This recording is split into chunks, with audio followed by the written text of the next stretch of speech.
Estás a ouvir o podcast Liberdade a 2, episódio número 16 da segunda temporada.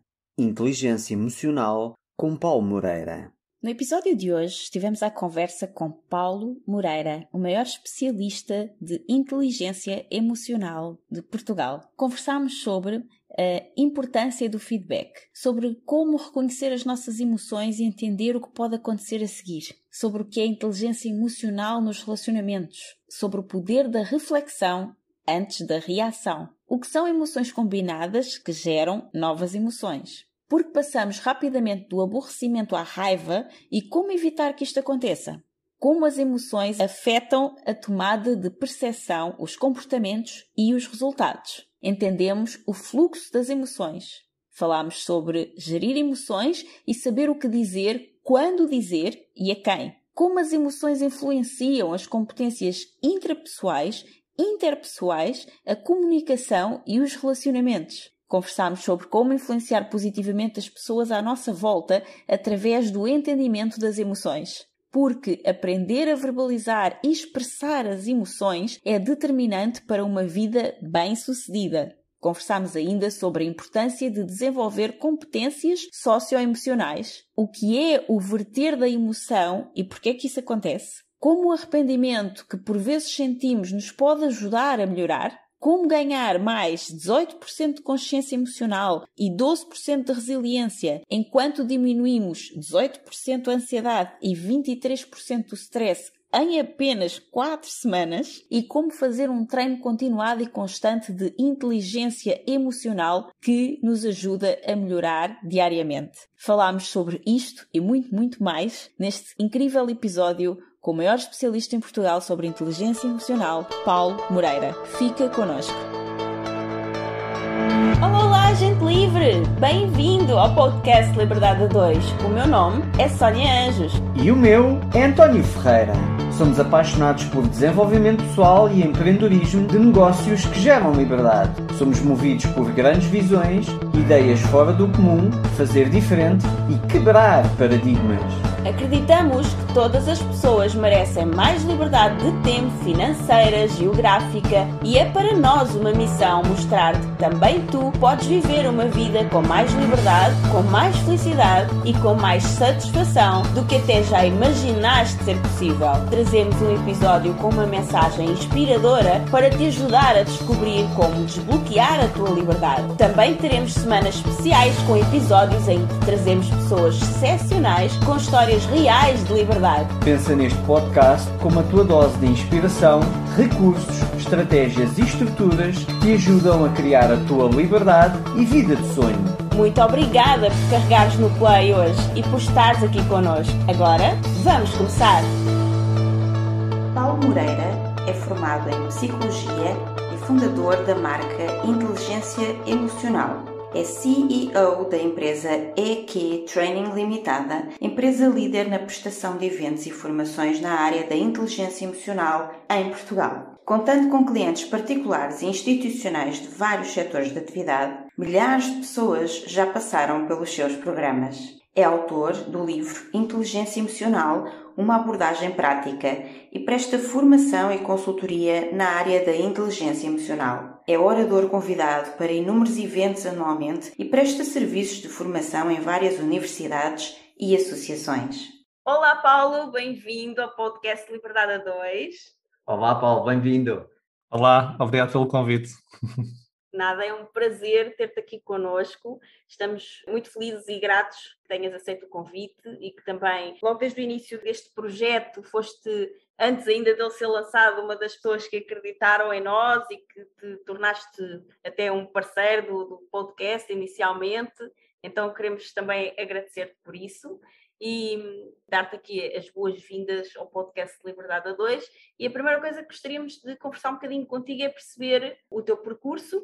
Para quem não conhece o Paulo, entretanto, nós também fazemos uma pequena apresentação inicial antes desta parte da conversa que gravamos para dar a conhecer as pessoas que estão aqui, mas queremos que sejas tu a contar-nos um bocadinho do teu percurso e como é que aconteceu isto da inteligência emocional na tua vida. Ok, então o meu percurso não é aquela história de encantar que por vezes as pessoas contam, não é? Como é que começaram numa certa competência, numa certa profissão. Foi uma coisa muito fluida. Eu, inicialmente, a minha área de formação era gestão. E eu trabalhava numa empresa onde geria carteira de clientes e lidava muito com clientes no dia a dia. E o que eu notava, isto sim parece aquele clichê que notava que as competências mais importantes, e sabemos que é clichê porque fala-se muito, eram as competências sociais e comportamentais e emocionais e não só as técnicas, isto é importante referir. Logicamente que as técnicas são importantes, nós sabemos, se nós não soubermos fazer a nossa função a partir desse momento, tudo o resto, digamos, não acrescenta nada, ou seja, é como se diz, é necessário, mas não é suficiente, não é? Esse tipo de competências. E o que acontecia é que eu via que os meus colegas que estavam à minha frente, estavam mais tempo na empresa e que realmente tinham mais sucesso, eram aqueles que lidavam muito bem com os clientes, sabiam comunicar bem, criavam empatia, criavam boas relações. Eles próprios também lidavam bem com frustração, geriam bem as emoções. Naqueles momentos de ansiedade e depressão, conseguiam tomar decisões, digamos, ali eficazes, e enquanto muitas pessoas podiam congelar ou não saber o que fazer. Então, fiquei um pouco curioso e quis desenvolver-me a mim para conseguir até, inicialmente, é por isso que eu estou a dizer, não é muito sexy aqui a história, eu também consegui ter melhor desempenho no sítio onde eu estava a trabalhar, não é? Eu também tinha sempre algum brilho profissional e queria ser um bom colaborador e evoluir lá dentro, então comecei a tirar formações para me desenvolver, comecei a ler. E no meio das formações que tirei, dos livros que li, encontrei um livro, que é o livro que a maior parte das pessoas encontra, mais uma vez também não é sexy quando se conhece o tema. Foi o livro do Daniel Goleman, que ele escreveu um livro em 1995, o nome Inteligência Emocional, porque é que pode ser mais importante do que o QI, ou seja, este é o subtítulo, ou seja, foi um título que chocou muito a comunidade empresarial da altura.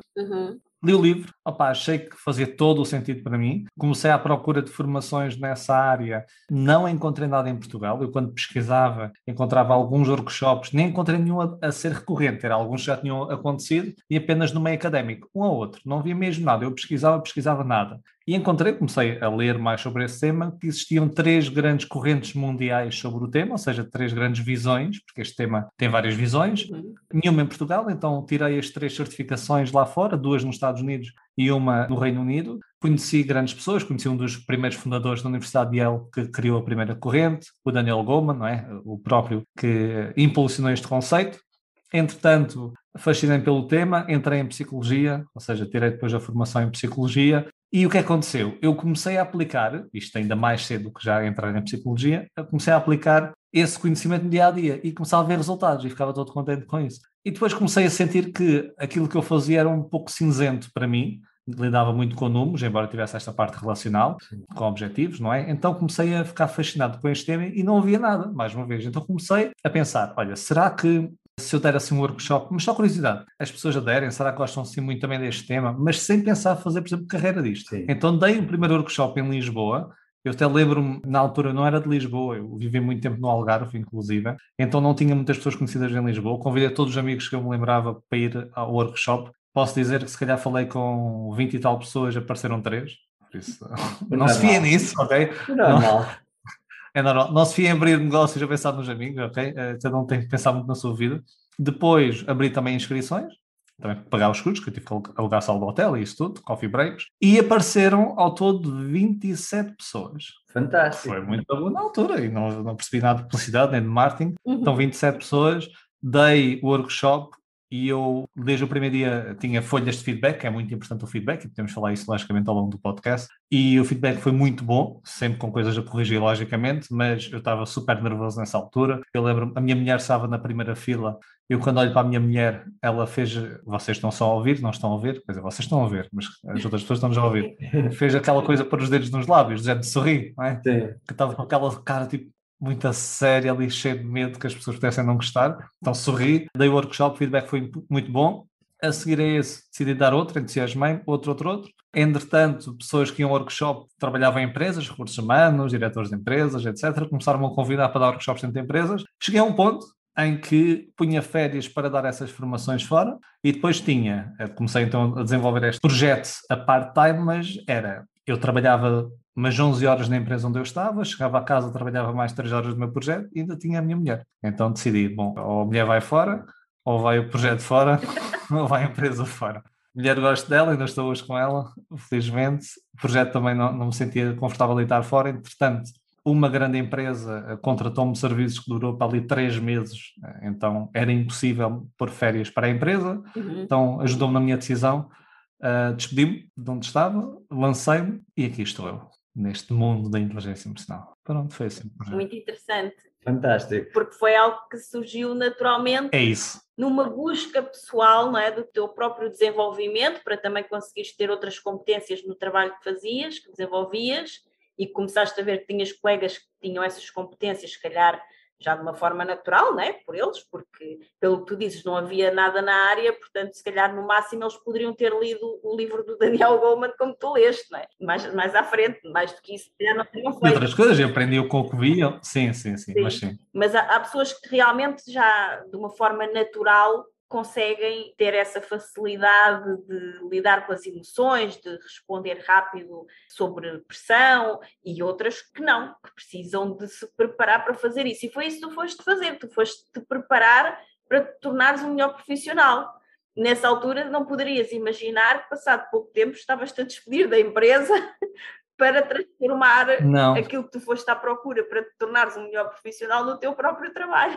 Sim, e também tive uma facilidade que o meu pai, na altura, eu vivia em Lagos, no Algarve, durante muito tempo, e o meu pai sempre teve um gosto por estas áreas, então ele tinha livros, por exemplo, Robert Kiyosaki, O Pai Rico, Pai Pobre, que vocês conhecem, Sim. N livros até, e ele houve uma altura, e ele também foi por necessidade, ou seja, ele geria muito mal as emoções, ele explodia rapidamente, ele não sabia lidar bem com a raiva, mas ele depois procurou isso, e eu lembro-me que ele chegou a ir a retiros de meditação e inscrever-se quando era o único homem, ou seja, estamos a falar, eu era pequeno, então há 20 e tal anos atrás, e eu lembro-me disso. Não era comum. Ninguém, era raro isso existir, não era como ele, era o único homem, praticamente. Então ele tinha lá livros, e eu ia lendo, mas eu podia dizer que desde sempre, não, ia lendo um outro livro, achava interessante e tal, então, se calhar queria um pouco o gosto, mas não foi aquele gosto, quero fazer isto da minha vida, então não é tal história sexy, podia ir por aí, mas não foi. E foi essa necessidade que naturalmente me levou a isto. Então foi tudo fluido, não houve assim, o único risco que eu senti que tivesse que tomar maior era, logicamente, quando me despedi, com tudo o que está associado, também estava bem na empresa, mas foi uma coisa fluida, não foi quase sentir que tinha pé, onde pôr o pé, não é? Sim, nós falamos muito sobre isso aqui no podcast também, que os nossos ouvintes são pessoas que são ou querem ser empreendedores, e para aqueles que querem ser empreendedores e que às vezes estão naquela dificuldade e muitas vezes pensam que têm que ter já um projeto todo bem pensado e elaborado, e depois despeço-me já hoje sem ter fundamento nenhum e vou tentar começar a fazer isto, e depois às vezes a coisa não corre como eles tinham propriamente pensado e acabam por se sentir aflitos. E nós falamos aqui muito sobre isso, que é porque não deixar simplesmente coisas acontecerem naturalmente, tentar ficar atento às oportunidades que nos surgem. No teu caso foi tudo de uma forma muito natural e tu não estavas a pensar nisso sequer. Mas se calhar poderia ter acontecido de tu pensares, eu gostava de ter um negócio, não sei em quê, e vou-me desenvolver. Não é? Por acaso gostava, por acaso cheguei a ir antes disso, sempre quis ter um negócio próprio, isso sim. Ou seja, esta área não cheguei. Eu cheguei a ir a feiras de franchising quando estava no Algarve, ver negócios de tudo. Eu lembro de ler negócios sobre uma empresa que fazia reciclagem de óleo e não sei quem, tudo e mais alguma coisa. Mas não sei, não me ligava, então foi natural. Mas havia este bichinho e isso tu dizes faz todo o sentido. E é mesmo, por vezes nós estamos tão descontentes, frustrados, deixamos chegar a esse ponto, não é? Não aguentamos mais, quer sair já. E a decisão tem que ser imediata, já, rompante. E depois isso traz um grande peso, porque é tal coisa, há os encargos todos, há a família, há custos, há tudo e mais alguma coisa. Eu sair é um grande risco. E esse risco pode ser diluído se, como tu disseste muito bem, Sónia, formos em paralelo construindo alguma coisa, não é? Não é fácil, claro, porque foi como tu disseste, tens a tua família, a tua mulher, ainda trabalhavas 11 horas na empresa onde eras empregado. Sim. E ainda desenvolvias mais, pelo menos umas 3 horas por dia, este projeto à parte. Sim. Então, é claro que não vai ser só rosas, não é? Vão haver dificuldades.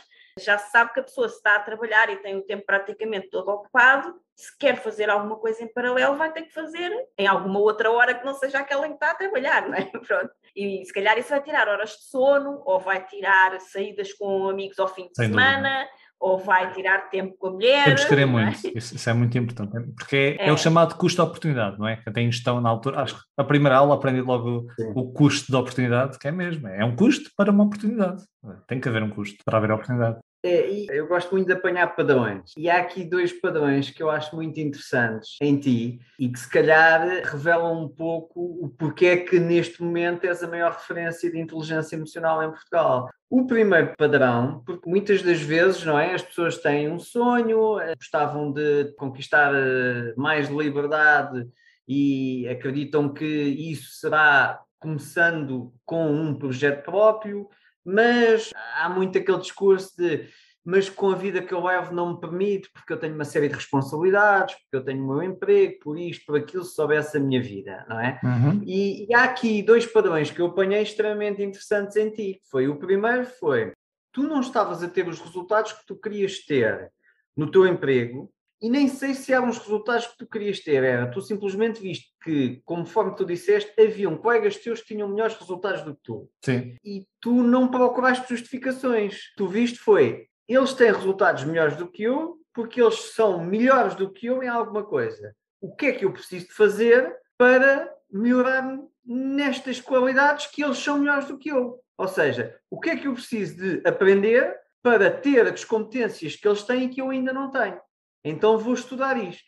Não caíste naquele conceito de porque eu sou tímido, porque eu sou isto, porque eles têm muita lábia. Não, tu simplesmente viste. Eles são melhores do que eu nisto, eu não sou. O que é que eu preciso de aprender para ter as competências que eles têm e que eu já identifiquei que são essas competências que os faz terem melhores resultados do que eu tenho agora. Ponto. A segunda foi aquele conceito de, pois, eu gostava muito, mas a minha vida não permite. A tua vida também não permitia porque tu acabaste de dizer que tu trabalhavas 11 horas por dia no teu trabalho. Portanto, 11 horas, o dia tem 24, não é? Também precisavas dormir algumas. Portanto, tu claramente não tinhas aquele emprego das 9 às 5. Não, e se tu tiravas férias para fazer workshops, quer dizer que depois não tinhas férias de férias. Não é? Sim, mas eu já estou aí. Já não sobravam dias. Eu já ainda estou antes das férias, que é, tu não tinhas aquele emprego das 9 às 5, que às 6 já podes estar a trabalhar no teu projeto das 6 às 8.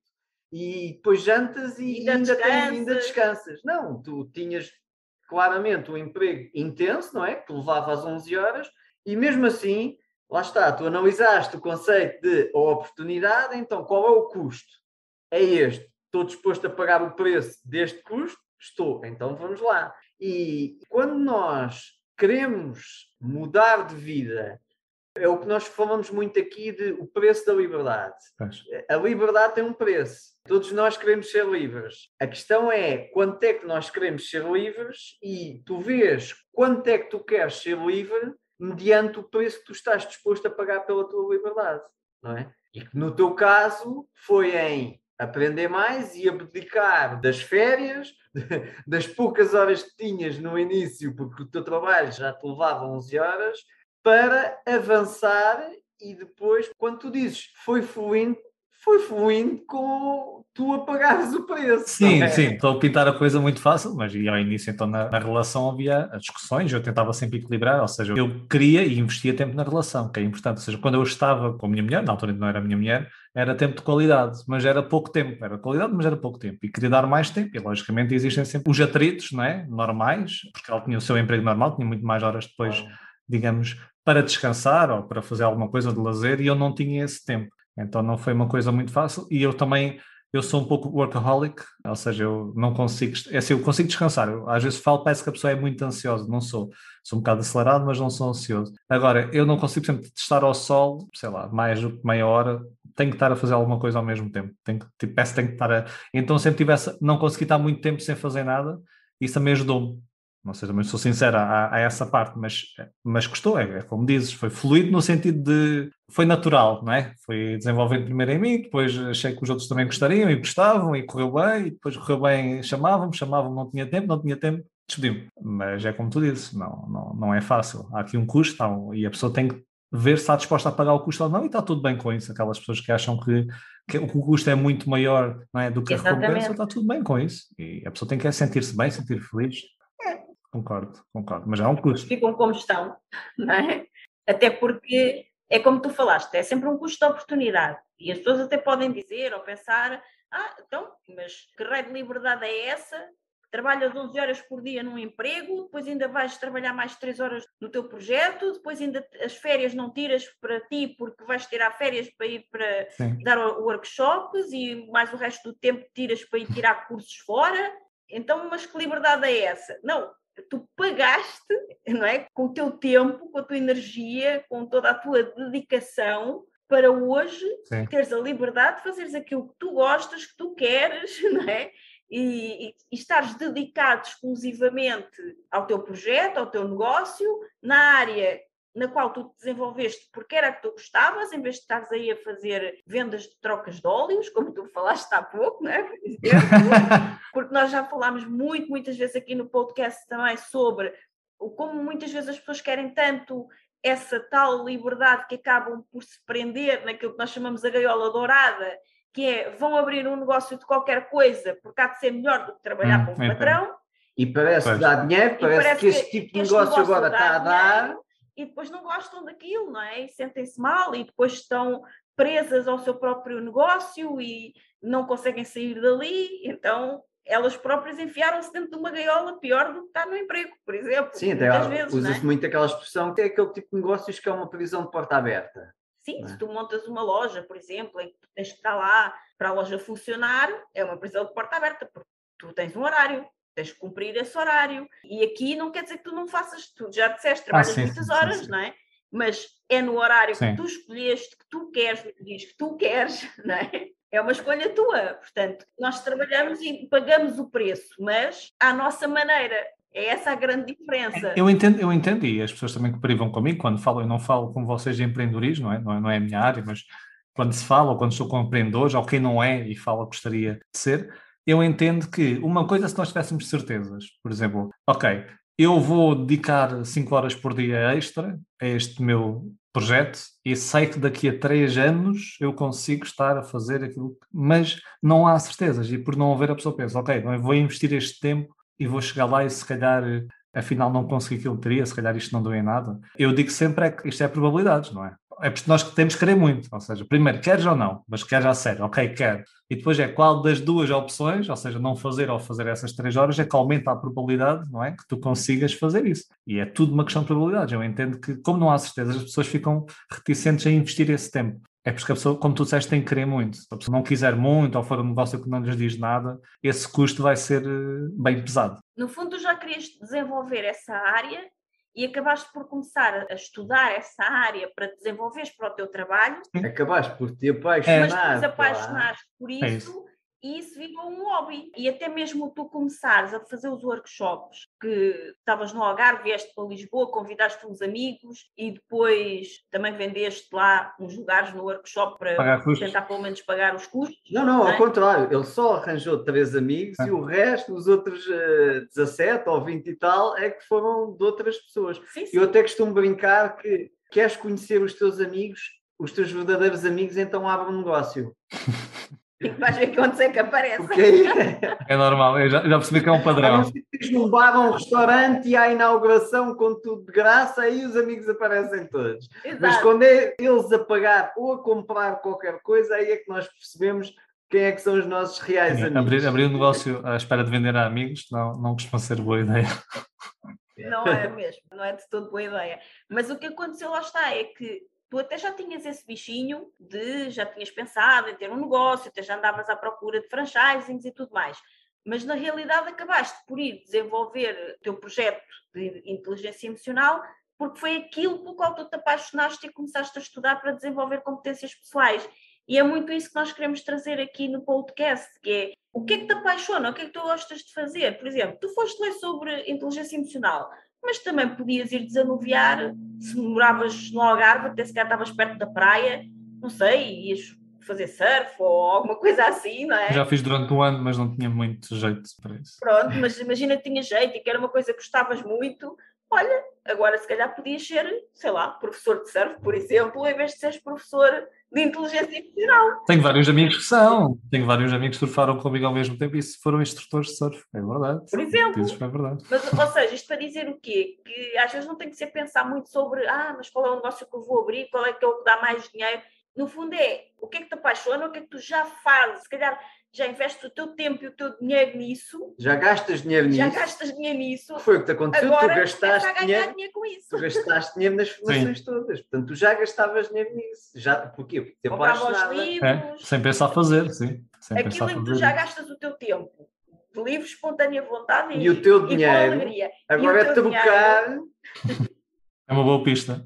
E é aqui que eu agora queria pegar, que é um bocado o conceito que, na minha forma de ver, é das formas mais interessantes para gerar sucesso, que é, tu começas com uma paixão, tu gastas dinheiro e tempo nessa paixão, e depois aqui o truque é agora passares a ganhar dinheiro com essa paixão. E foi o que aconteceu contigo. E tu agora és uma das maiores, se não a maior referência de inteligência emocional cá em Portugal. O que é que aconteceu para te tornares a maior referência de inteligência emocional em Portugal? Olha, eu acho que há pouco deu feedback e eu acho que, pela minha análise, foi muito por aí.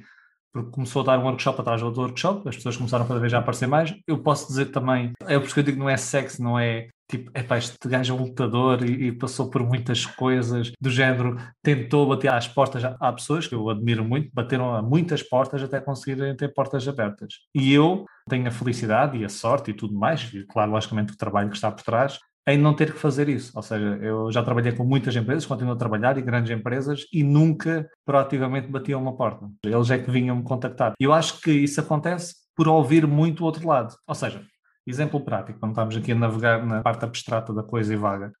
Brilhante. Já estou a ouvir onde é que isto vai parar e para estar. Era, por exemplo, primeiro workshop, feedback quantitativo e qualitativo. O que é que gostou mais, o que é que gostou menos, o que é que pontos de melhoria. E eu li o feedback, e até li com a minha mulher, e depois era giro ver a minha mulher é muito mais reativa, do género, aqueles davam pontuação mais negativa, não é? Assim, as pessoas não sabem bem o que querem, não sei o quê, mas também meio a brincar, a defender.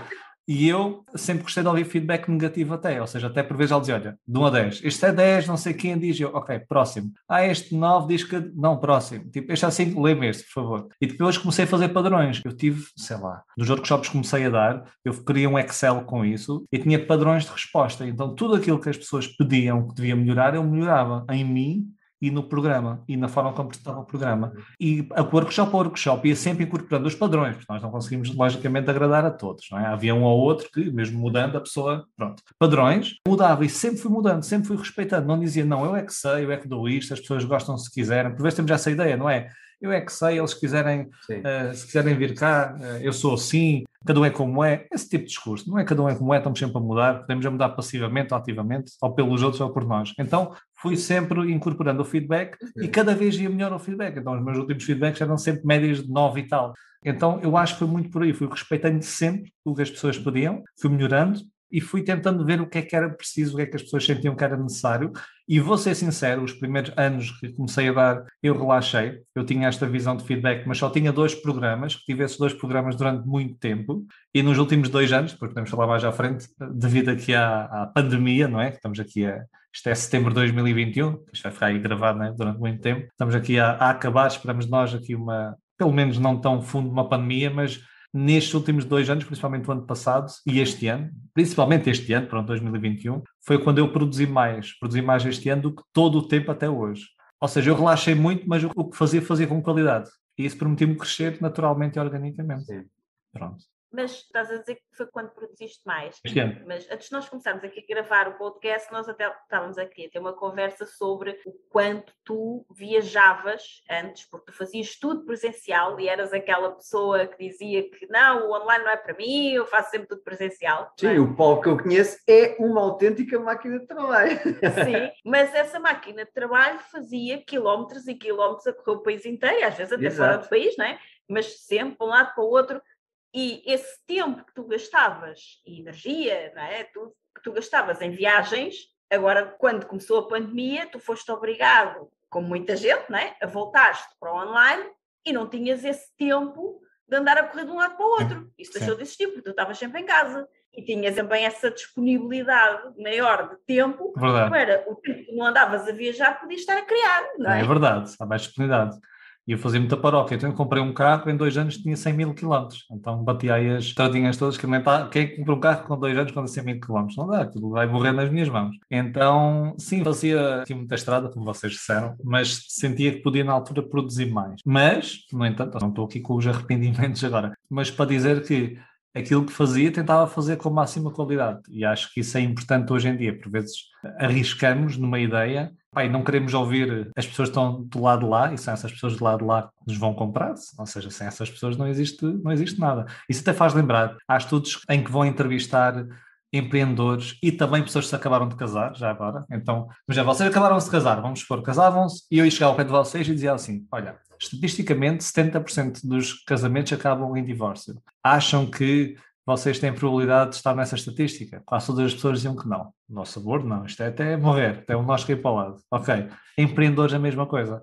Acha que, também vocês sabem bem melhor do que eu, as estatísticas já não sei em pormenor, mas 5 ou 7 em cada 10, é 7, 5 não é mais. Fecha portas, não é? Primeiros 5 anos e 10 anos. Portanto, grande parte dos negócios falha. Mas quando são inquiridos, os jovens empreendedores mal abrem o negócio e apresentam essas estatísticas, se acham que eles estão enquadrados, quase ninguém diz que não. E muitas vezes dizemos que não e não vamos tentar perceber onde é que isto pode correr mal. Estamos cegas, não é? É um otimismo que é positivo, temos de ter esperança. Se eu acho que vai falhar, nem sequer vou abrir, eu sei. Mas pode ser um otimismo ilusório, posso-me fechar em mim e não querer ouvir as outras pessoas. Por isso acho que se houve algum segredo foi mais esse. Então ouvir as pessoas e fazer o que as pessoas queriam, logicamente adaptado, digamos, à minha realidade e à minha essência, não é? A quem eu sou. Uma coisa também que me pareceu muito interessante no que tu estavas a dizer sobre a forma como tu gostavas de ouvir os feedbacks e também como as empresas é que te chamavam a ti para tu ires lá dar formação, tu não tiveste que andar à procura de nada, porque muitas vezes quando davas esses workshops vinham, obviamente, as pessoas que vinham trabalham em algum lugar, portanto, acabavam por te recomendar para a empresa onde trabalham e isso acabou por facilitar também o teu trabalho. Mas a mim dá uma sensação, e diz-me, por favor, se estou enganado ou não, que isso tem muito a ver com a tua área de trabalho, porque tu trabalhas com inteligência emocional. E para saber receber um feedback, que até pode ser negativo, é preciso ter um bocadinho de inteligência emocional. Olha, sabes que por vezes não, muitas vezes casa de respeito tal, não é? E não é por trabalhares numa área, por exemplo, se não, sabe, peguem terapeutas familiares, não é? Que essas pessoas, nenhuma delas era divorciada, vamos supor, mas não, muitas são divorciadas. O meu pai trabalhava num banco, meu pai tinha contas em atraso, vinha multas, não sei quem, e ele lidava com o dinheiro de outras pessoas, etc. Então, por vezes não é isso. Eu gostava de ouvir porque eu queria realmente evoluir e ouvir, e eu não ouvia como um ataque a mim, ouvia sempre como um ponto de melhoria. Nós tipicamente casamos-nos, colamos-nos ao que as pessoas dizem. Por exemplo, vocês sabem, se eu vou tentar vender alguma coisa e levo um não, eu não levei o não à ideia, ao produto, eu levei o não a mim, não é? À pessoa, a pessoa recusou-me. E eu acho que conseguia-me distanciar bem disso. Aliás, eu gosto mais de ouvir feedback negativo construtivo, logicamente não é ouvir sempre, do que o positivo. O positivo não... Ok, incha um bocado, sinto orgulho e tal, mas... Opa, passa, é um sinal que estamos a fazer alguma coisa bem. Mas o outro é que nós realmente queremos ouvir.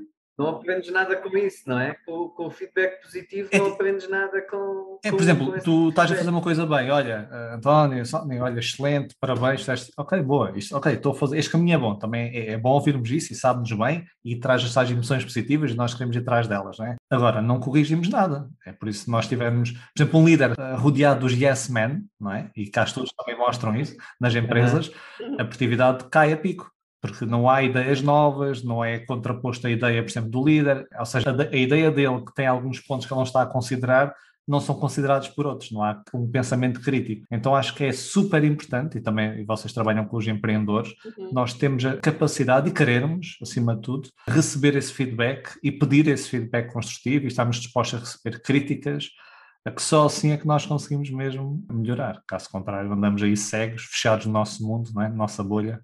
Acho que é muito importante. E acho que tem muito a ver com isso que tu estavas a falar, que acontece nas estatísticas dos casamentos e dos novos empreendedores, que apesar de as estatísticas dizerem que, tanto para um caso como para o outro, 70% acaba ao fim de pouco tempo, ou de algum tempo, quando tu perguntas numa fase inicial, quando a pessoa acabou de casar ou acabou de criar um negócio, ninguém diz que é ele que vai acontecer. Mas, no entanto, às vezes acaba por acontecer justamente porque a pessoa se calhar não está aberta para ouvir esses feedbacks menos positivos. E então, por exemplo, num casamento, o marido diz qualquer coisa à mulher que ela não gosta e ela, em vez de levar isso como, ok, está aqui qualquer coisa que eu se calhar posso melhorar, ou como é que eu posso relacionar-me com ele sobre esta questão de uma forma em que fique melhor para os dois, mas não, a pessoa fica só ofendida, muitas vezes, e tenta-se defender e eu é que tenho razão e tu é que estás errado. Sim, há um fenómeno que é giro, que é o switch tracking, que é, eu estou com a minha mulher e ela diz assim, tu não levaste o lixo como eu te pedi. E eu ouço a informação e o switch tracking é, eu mudo de faixa e contraponho com alguma coisa que eu sinta que ela também não faça. E digo, então e tu que não lavas a louça quando eu te peço? E é isso. Saímos do assunto a ser debatido, o outro pode ser verdade, mas ok, podemos debater a seguir este, mas vamos debater este, vamos corrigir.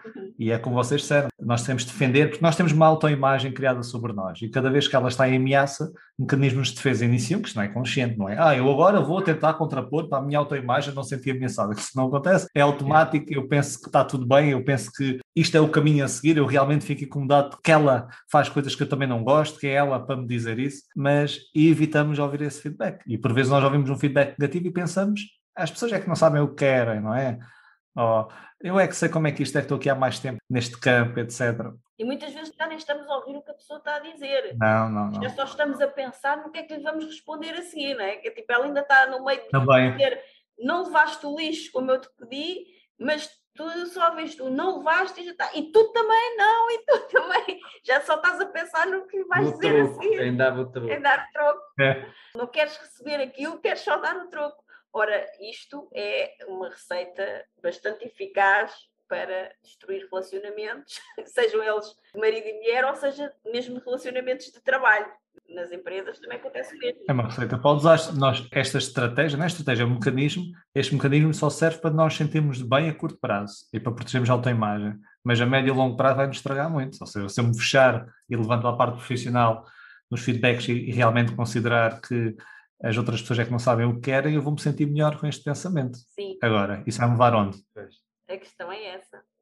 Olha, e como é que as pessoas que nos estão a ouvir, que na sua grande maioria são ou querem ser empreendedores, ou até mesmo pessoas que estão a trabalhar em empresas e querem se desenvolver e empreender dentro da empresa, no fundo, sim, com ideias criativas para desenvolver a empresa para a qual trabalham, também pode acontecer, como é que elas se podem beneficiar com este trabalho da inteligência emocional? Ou seja, desenvolvendo a inteligência emocional, como é que elas podem ver vantagens, é isso? Sim. É assim, inteligência emocional, eu tinha dito há pouco, há 3 grandes visões, então defendendo de várias formas diferentes, mas podemos considerar que é a capacidade de nós, primeiro, reconhecermos as nossas emoções, ou seja, identificarmos se estamos ansiosos, estamos com medo, estamos irritados, estamos frustrados, e se nós não identificarmos, não vamos conseguir gerir. É a tal velha história, por exemplo, não podemos mudar ninguém que não queira ser mudado, não é? Todos nós temos essa experiência, já alguém na família, etc., amigo, colega. Ou seja, é a mesma coisa com uma emoção. Eu não posso mudar, sei lá, ou trabalhar a minha ansiedade, ou stress, ou frustração, se eu não entender que estou, se eu não reconhecer que estou. Ou seja, vamos pegar na história do feedback. Vamos supor que eu trabalho numa empresa, é à altura daquelas avaliações de desempenho, não é? Anuais, ou semestrais, ou seja o que for, entro no gabinete do meu chefe, ele diz-me que, olha, eu sinto não, que isso, a subjetividade também nas avaliações é má, mas vamos supor que eu valido em termos de compromisso, vamos assumir isso, que estás abaixo da média. Um exemplo.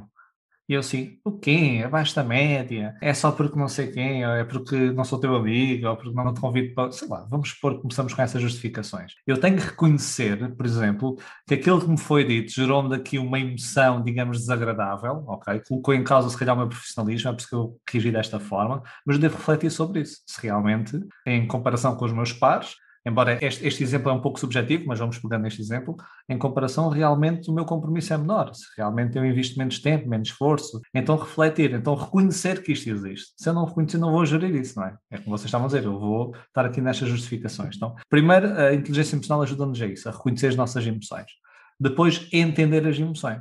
E entender é entender o que é que pode acontecer a seguir se eu mantiver nesta emoção. Emoções combinadas que podem gerar outras emoções. Vamos dar um exemplo. Um dos precursores da raiva, ou neste caso da irritação antes da raiva, é o aborrecimento. Ou seja, se nós estivermos a fazer uma tarefa aborrecida, não é? Todos nós já passamos por isso, aborrecida, e chega alguém ao pé de nós e dá-nos outra tarefa aborrecida, e depois outra tarefa aborrecida, nós vamos chegar a um ponto que começamos a ficar irritados a fazer aquelas tarefas. Então, por exemplo, eu entender, vamos supor que eu sou líder de alguém, entender que se esta tarefa que eu estou a dar a outra pessoa sente aborrecimento ao efetuá-la, eu devo ter atenção que se continuar nesse caminho a pessoa vai ficar irritada. E irritada muda toda a percepção, tomada de decisão, vai afetar aquele colaborador. É um exemplo. Então, reconhecer a emoção, entender este fluxo das emoções e saber gerir as emoções. Gerir as emoções, como vocês sabem, então é super determinante para tudo, não é? É aprender a saber o que dizer, quando dizer, no momento certo, na agenda certa, com a pessoa certa, porque ficarmos irritados é fácil, mas saber o que dizer, a quem dizer, não é? Com a intensidade, certa, isso é mais difícil. Então, gerir as emoções é isto tudo. E houve alguns estudos feitos na década de 60 de um psicólogo que era Walter Michael, ou Walter Michel, que eu, no final descobri que ele era Michel, não era Michael, que ele faleceu agora há pouco tempo. E ele fez estudos, muitas pessoas se calhar já viram, muitas não, algumas, um vídeo do Marshmallow, o teste de Marshmallow, não sei se vocês já... Sim. Em que os miúdos são postos numa sala, quem está a ouvir e que não sabe, e que metem o marshmallow à frente dos miúdos, eles estão numa sala a serem filmados sem saberem, não é? Metem o marshmallow e é dito, ok, eu vou sair e quando voltar, se tiveres comido o marshmallow, não comes mais nenhum. Se conseguires resistir, comes 2.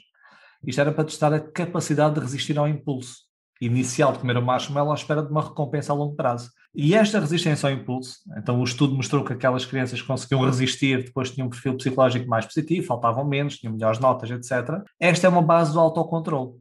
Eu conseguir resistir àquele impulso que me apetece fazer já, à espera de uma recompensa maior a longo prazo. Ou seja, isto nas empresas significa o quê? Aqui gerir as emoções é, sei lá, eu tenho um relatório para fazer, mas aborrece-me fazer isto, meto para o lado. Vou, mas é aqui, sei lá, fazer aqui scroll down no Facebook, ou vou responder uns e-mails, então vou adiando aquela tarefa. Gerir emoções é isto, é ter esta capacidade de saber quando é que eu estou a procrastinar ou não e conseguir inverter isso. Então, estas competências, e são estas competências intrapessoais, sou eu, são determinantes para nós termos sucesso na empresa. E depois ainda há as competências interpessoais, que é saber ler as outras pessoas.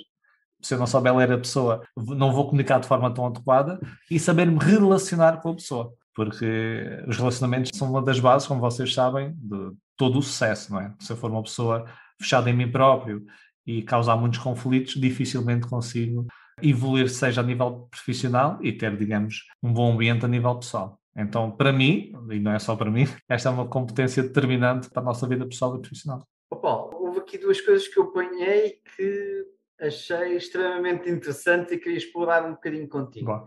A primeira tem a ver com o fluxo das emoções, porque na prática aquilo que tu levantaste um pouco o véu é que existem um encadeamento de emoções, como se fossem peças de dominó, em que há uma primeira emoção que, se esse estímulo que gera essa emoção for continuado, vai gerar outra emoção, que se esse estímulo for continuado, vai gerar outra emoção. Isto significa o quê para mim? Se eu tiver conhecimento desse fluxo de emoções, eu consigo prever o futuro em mim ou em pessoas que eu posso liderar numa organização. Sem dúvida. Ou que eu quero influenciar. É tipo, agora estás neste estágio, já sei que a seguir vem aquele e depois vem aquele. Se eu não quero que aqueles surjam, vou ter que interromper aqui. Vou ter que interromper isto. É isso mesmo. Por exemplo, aquele exemplo que estavas a dar, não é? Se eu estou a dar tarefas aborrecidas constantemente a este colaborador meu, se eu conheço o fluxo de emoções, eu sei que se eu continuar neste caminho ele vai ficar irritado. Se vai ficar irritado,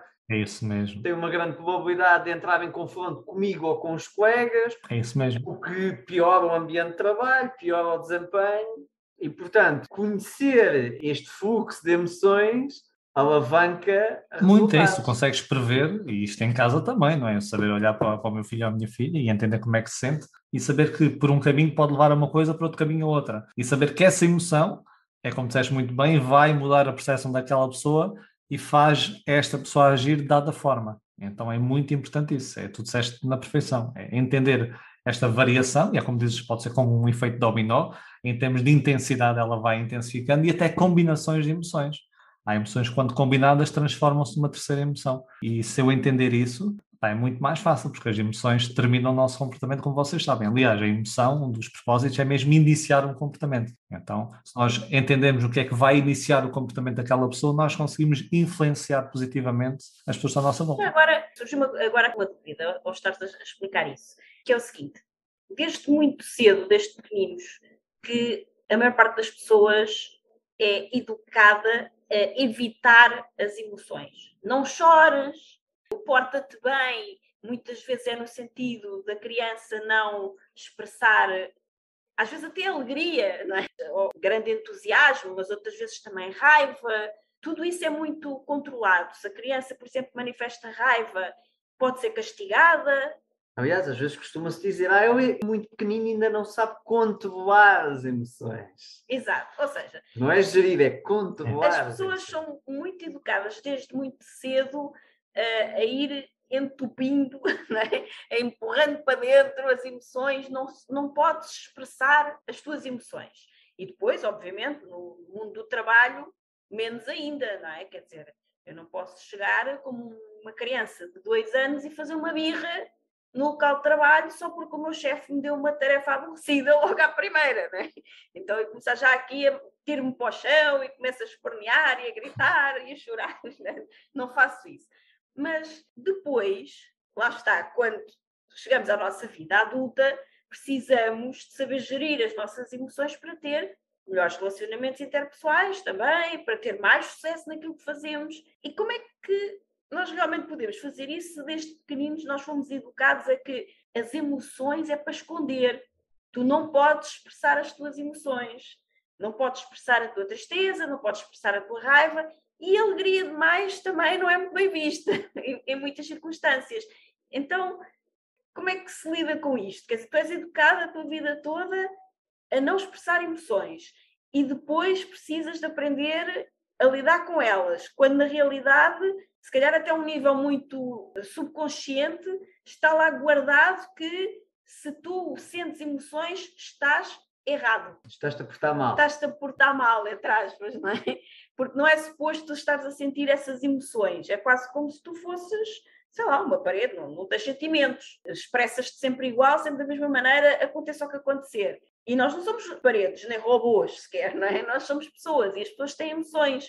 Não era muito mais fácil se nós aprendêssemos, olha, até na escola, aquilo que tu ensinas ser ensinado na escola, por exemplo. Sabes qual é o grande problema? E até podemos pegar aqui um paralelismo com a parentalidade. Até houve um livro, não sei se era o Ignácio, que era um médico, que escreveu sobre o que fazer quando a criança chorava à noite, por exemplo. E há uma das estratégias, se cá vocês já ouviram, até podem ter aplicado, e quem nos está a ouvir está tudo bem com isso, que é... Olá, gente livre! Voltamos já ao conteúdo fantástico deste episódio. Prometo ser rápida. É que quero falar-te de algo muito importante que me tem entusiasmado ultimamente e que muitas pessoas que nos conhecem nos perguntam, que é: Sónia, de onde é que vocês tiram tanta vitalidade e como mantêm o vosso bem-estar mesmo nos momentos mais desafiantes? E a verdade é que já faz uns bons anos que nós nos suplementamos com vitaminas, minerais, proteínas, antioxidantes e tudo o que o nosso corpo necessita para estar bem, saudável e com energia. Mas hoje quero falar-te de algo mais específico. Empreender não é um jogo sempre fácil e quando tentamos atingir grandes objetivos ou criar algo novo, acabamos por sujeitar o nosso organismo a elevados níveis de stress. E stress em demasia compromete a nossa performance física, mental, a nossa pele, o cabelo, as unhas e, mais importante, o nosso sistema imunitário. Já todos sabemos que o sistema imunitário é o principal mecanismo de defesa do corpo contra invasores externos e que um sistema imunitário forte pode fornecer proteção contra vírus de constipação e outras doenças. Sabemos também que o sistema imunitário é uma rede fortemente regulada de células que tem como objetivo manter um equilíbrio fundamental. Para além de nos proteger de ameaças externas que podem causar doenças, também é importante que o sistema imunitário não ataque o próprio organismo no calor da batalha. Para nos mantermos no nosso melhor todos os dias, acreditamos que precisamos de algo que proteja as nossas células de invasores externos, que apoie e reforce o nosso sistema imunitário e que nos revitalize. Para o apoio da imunidade do nosso organismo, escolhemos um suplemento para nos mantermos sempre bem em qualquer circunstância, mesmo as mais desafiantes, porque contém nutrientes que contribuem para o normal funcionamento do sistema imunitário, nomeadamente as vitaminas C e D, o selênio e o zinco. Estes nutrientes contribuem para a proteção das nossas células contra oxidações indesejáveis, a redução do cansaço e da fadiga, o normal metabolismo produtor de energia, uma normal função cognitiva, a manutenção do cabelo, unhas e pele, o normal funcionamento da tiroide, o normal funcionamento do sistema imunitário. É uma bebida instantânea de sabor delicioso a frutos silvestres, que pode ser tomada morna como um chá ou fria como um refresco, e vem em saquetas muito práticas e fáceis de transportar. E é super fácil de tomar. Para mim, o melhor de tudo é que é adequado a vegetarianos como eu. Encontras o nosso suplemento de eleição para o apoio do nosso sistema imunitário em apoiodaimunidade.com. Nós adoramos o efeito que tem em nós, como nos revitaliza, como apoia o funcionamento do nosso sistema imunitário todos os dias, e tu também vais sentir a diferença. Vai agora a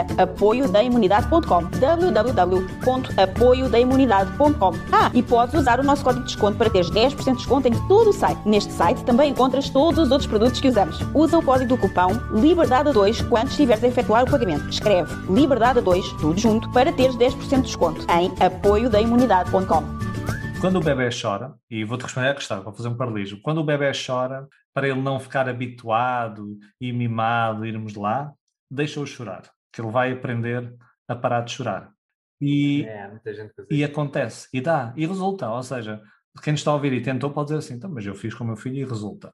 Qual é o grande problema? É que a nível de exterior resulta, o bebê para de chorar. Só que o que é que o bebê vai aprender? E atenção, e há estudos feitos com isto. Pois cada caso é um caso. Logicamente eu posso fazer isso, tenho um filho super vinculado a mim, querido, meio e tudo mais, ok? Mas se eu fizer isso, tipicamente, o bebê vincula-se menos, porque ele aprende que não há nada que ele possa fazer que as pessoas estão lá para socorrê-lo. Então ele tem que se safar sozinho, digamos, na vida. Exatamente.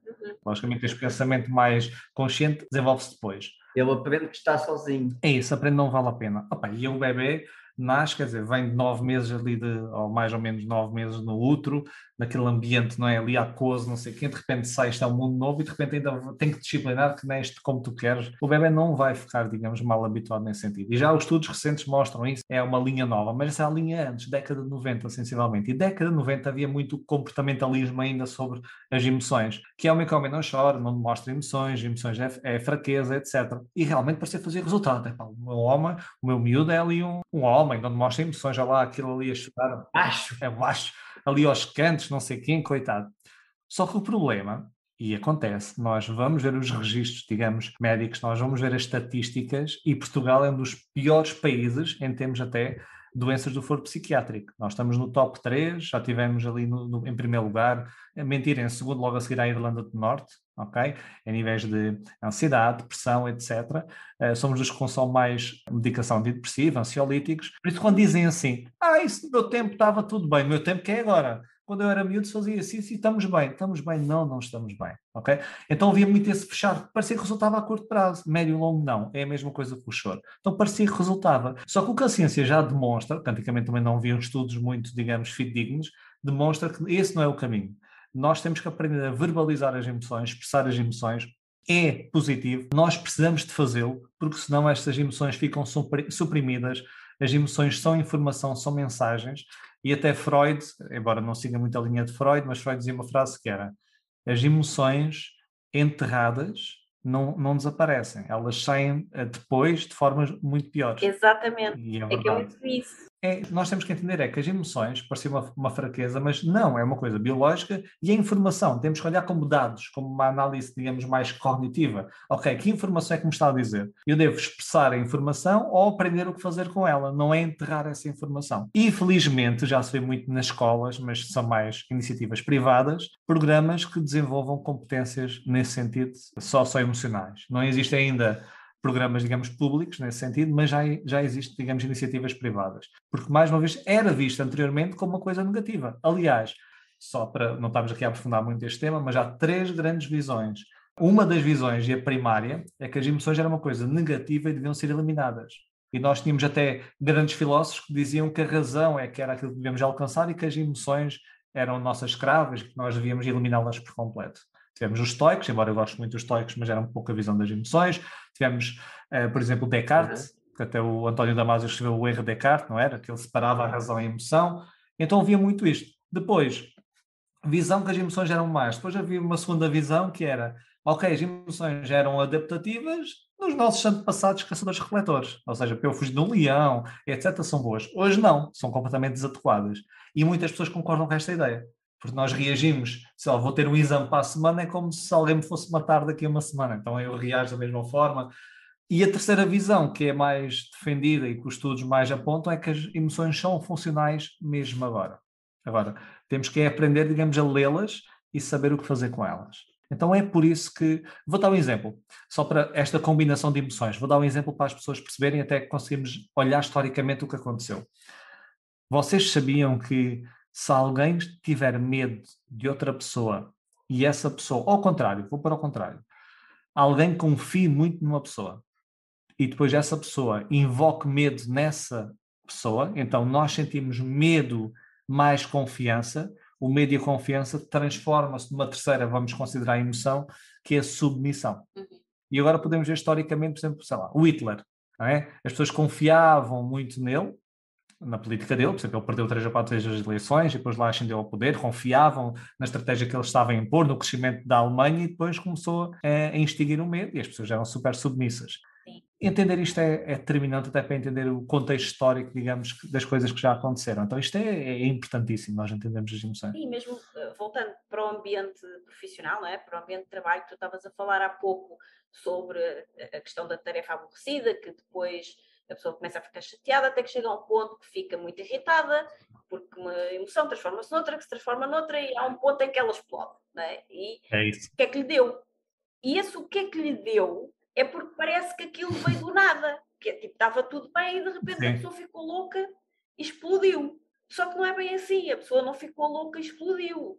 A pessoa vinha com um acumulado de emoções que ela estava a suprimir porque não era bonito, não é correto demonstrar, até que chega a um ponto que tu já não consegues aguentar mais e explodes, já não há onde guardar aquilo e tu acabas por explodir. E essa explosão, muitas vezes que as pessoas têm e que depois acabam por as prejudicar, acabam-se por prejudicar elas próprias no próprio trabalho, não é? E que não conseguiram evitar, veio não de uma emoção que aconteceu naquele momento, mas de um acumulado de emoções. E se essas emoções, inclusivamente, estiverem ligadas com alguma memória do que elas passaram, por exemplo, na infância, que é não podes chorar, não podes ficar irritado, ou vais ficar de castigo. Se somarmos a isso tudo, é um acumulado gigante de anos a guardar aquelas emoções dentro, porque essa coisa é muito bonita de dizer que, não, nós isso era quando tínhamos que correr dos leões, mas agora isso já não é preciso, portanto, vamos esquecer esta coisa das emoções e vamos para a frente. Isso é muito bonito se as emoções fossem também à vida delas e não nos chateassem, mas elas ficam ali, elas não vão lá nenhum, ficam dentro de nós, não é? Pois é. O problema é esse. Isso é mesmo.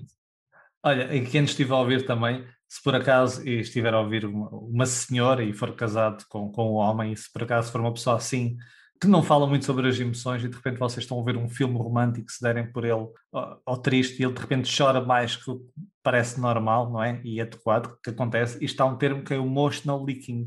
Emotional leaking, tipo verter da emoção. E acontece muito. Quando nós suprimimos emoções, depois já há ali certos gatilhos que transborda a emoção, parece que tem que sair. Ou seja, mais do que seria normal, embora que isto normal vale o que vale, por vezes é um sinal deste reter as emoções, não é? Como se tivéssemos ali uma rolha, de repente libertamos e ali sai mais água do que devia sair. É que é mesmo essa sensação, então por isso mesmo. Está uma rolha elas estão lá. E depois há um dia que já não cabe mais e a rolha salta. E por vezes salta. salta. A pessoa não tem qualquer controle sobre isso.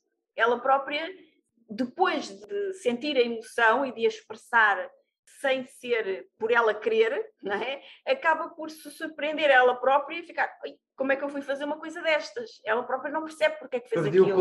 Perdeu o controle, exatamente. E se calhar esse perder o controle são uma série de emoções que tiveram tamponadas em pressão anos e que o evento fez soltar a rolha. As pessoas estão ali a acumular aquilo durante muito tempo e depois há um dia que salta a rolha e elas próprias não sabem porque é que aquilo aconteceu. Perderam o controle. E foi uma coisa automática. E tu vês, infelizmente, as notícias e muito nos Estados Unidos da América, que há o porte de arma, não é? O acesso facilitado das crianças, que de repente uma criança pega numa arma, ou um adulto, e mata não sei quantas pessoas, depois até tirar a própria vida, que chega ali, arrepende-se muitas vezes. Porquê? Porque vão ver, não é do nada, não, eu estou bem, de repente vou pegar na arma. Não, há um acumulado. Nós vemos, por exemplo, a pessoa foi vítima de bullying durante muito tempo, nada foi feito, não havia alerta, é um pouco isso, ou seja, a emoção vai acumulando, ou seja, não é uma situação que aconteceu, é várias coisas e por vezes não falamos, não expressamos, não comunicamos, não pedimos ajuda e não aguentamos mais. E tomamos depois decisões completamente irracionais, ou que parecem-nos irracionais, porque nós não estamos a pensar bem no momento. Exatamente. E se somos capazes de fazer um ato medonho desses, quanto mais nas pequenas coisas, como estavas a dizer, no dia a dia, não é? Enfim, é um tema que não é para eu acreditar que as emoções não têm importância, que elas deixam de ter importância. Se fosse, era fácil, não é? Mas não funciona assim. Exatamente. E começa tudo pela base que tu falaste, que é começar por a pessoa entender o que é cada emoção. Sim. Porque se eu conheço cada emoção, eu já sei que esta vai dar naquela, que vai dar na outra. Em vez de eu esperar que chegue à outra para eu explodir, não é? Sem controle, se calhar logo na primeira que aparece, o que é isto que está a acontecer aqui? Eu mesmo estou um bocadinho irritado, não é? É uma raiva, é uma tristeza, o que é que me está a acontecer aqui?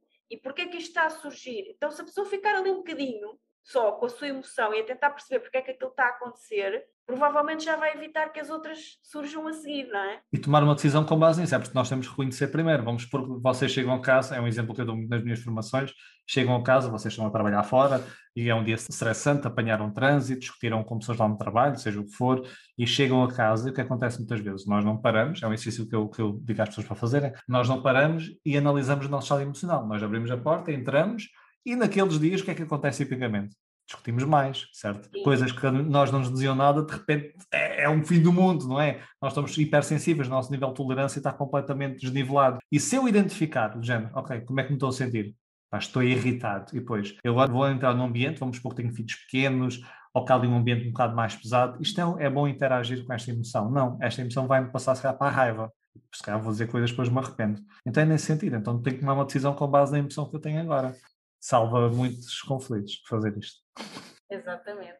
Bom, agora ainda falta a segunda parte das questões que me tinham levantado aquilo que tu disseste, que tem a ver com o seguinte: eu atualmente estou a trabalhar muito na parte do coaching de alta performance com empresários e com atletas de alta competição. Ok.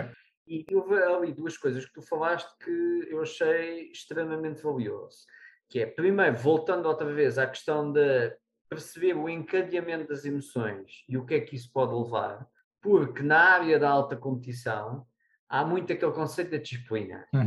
E do atleta tem de ser disciplinado. E a disciplina é um segredo de tudo.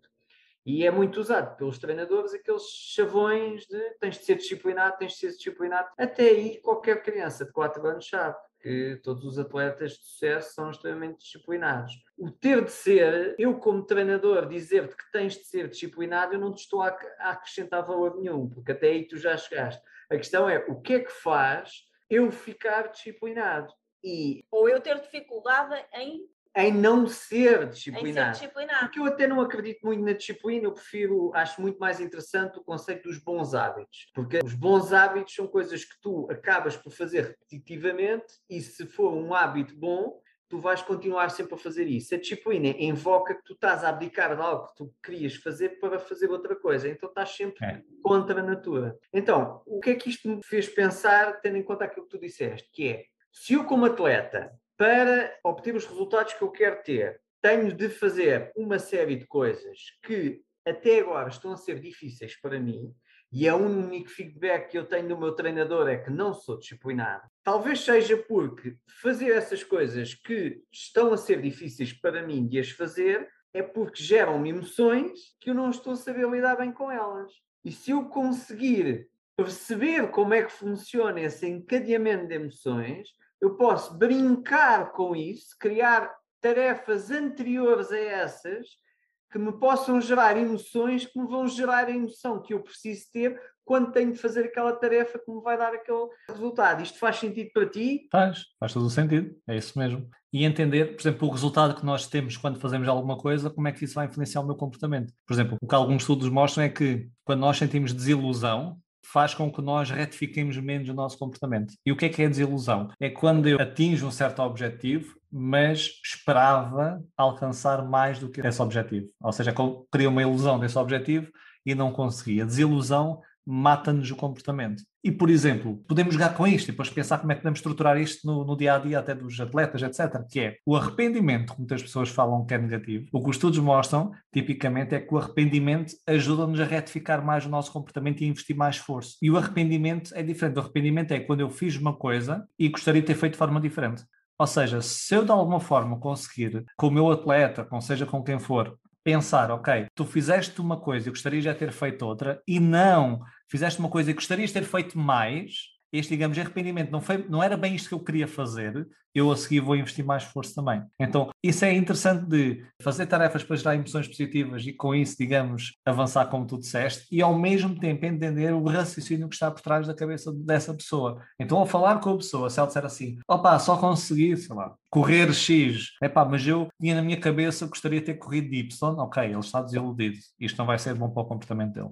Se ele disser assim, eu corri X, mas eu gostaria de ter feito outra coisa, não é? Não é? Gostaria de ter feito mais, gostaria de ter feito de forma diferente, ou eu verbalizar alguma coisa com esse atleta, por exemplo, ele não fez bem esta parte, para fazer de outra parte a seguir, ok, se calhar a desilusão transforma-se em arrependimento. Estão a perceber? Sim. É nesse sentido. Eu sei que pode ficar aqui um pouco confuso a falarmos aqui rapidamente, mas até eu entender esta lógica do que é que faz gerar a emoção e o que é que cada emoção me gera em termos de comportamento, ajuda-me com outra pessoa para influenciar essa pessoa. Então há aqui um mundo por trás das emoções. E há outra coisa que também eu gosto muito de trabalhar com atletas, neste caso com atletas de desportos coletivos, okay, que é super, super desvalorizada tem a ver com o entrosamento e com a influência dos companheiros. Ou seja, num desporto coletivo há aquela pessoa que marca golos, pontos, cestos, o que for. Ao fim e ao cabo é marcar o ponto. E essa pessoa, uma das razões dela conseguir marcar o ponto é o seu talento, não é? A sua performance individual.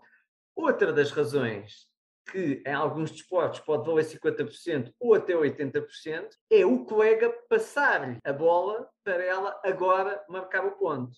E se tu conseguires gerir as emoções e o entrosamento com os teus atletas, nos treinos, tu podes aumentar o score de passos para ti versus o teu competidor, digamos assim, que está a competir contigo para o lugar na equipa. E na prática, a tua performance individual continua a mesma, mas pelo facto de tu conseguires influenciar os teus companheiros, aqueles no momento da decisão passarem a bola a ti e não ao outro, faz com que, como tens mais passos, tens maior probabilidade de marcar mais golos e então o teu talento ficou igual, só que tu marcas mais golos, ficaste mais eficaz e naturalmente és escolhido para ir a jogo. E portanto, trabalhar isto, usar as emoções tuas e dos outros para trabalhar isso, aumenta drasticamente os teus resultados. Faz sentido para ti? Faz, excelente, e é isso mesmo. E por vezes até é mais fácil do que pensamos. Houve um estudo que fizeram, que é bom sempre se prestar aqui com evidência, que puseram, as pessoas tinham que fazer exercícios, e esses exercícios eram feitos em salas separadas. Cada pessoa não via outra pessoa e faziam salas separadas. E tinham que fazer uma tarefa, e por essa tarefa era unida numa nova tarefa. Quase como, digamos, o desporto coletivo. Cada um faz a sua parte, mas no fim dá uma parte total. E a diferença era, eles tinham que verbalizar como eu fiz, cada um dizia eu fiz, eu agora coloquei desta forma, eu agora. E depois compararam quando as pessoas diziam nós. Então, quando eram nós, as pessoas comunicavam só, ouviam por rádio, por intercomunicador. Quem verbalizou nós, eram as mesmas tarefas, pessoas aleatórias, produziram mais e sentiram-se muito mais, digamos, ligadas com a equipa. Estavam a fazer a mesma coisa, mas verbalizavam nós. Parece aquele sentimento de identidade. E acho que quem nos ouve já passou por isso. Eu passei por isso, um dos meus diretores. A equipa conseguiu atingir os objetivos. Veio o diretor regional lá à nossa agência, ao nosso departamento, e depois estava a falar, e o nosso diretor, estava a equipa toda, e o nosso diretor acima de nós, a dizer assim, sim, eu consegui atingir os objetivos, e ficámos todos, porque era um trabalho de equipa, então o eu ou o nós muda toda a diferença. Por vezes basta verbalizar isso, que já gera uma emoção diferente. Então, por vezes é mais fácil do que pensamos. Paulo, deixa-me dizer assim, uma coisa que seria a principal ou a base para quem quer começar a perceber um bocadinho mais ou a trabalhar com as suas emoções no ambiente profissional, não é? De trabalho, com colegas ou mesmo um empreendedor.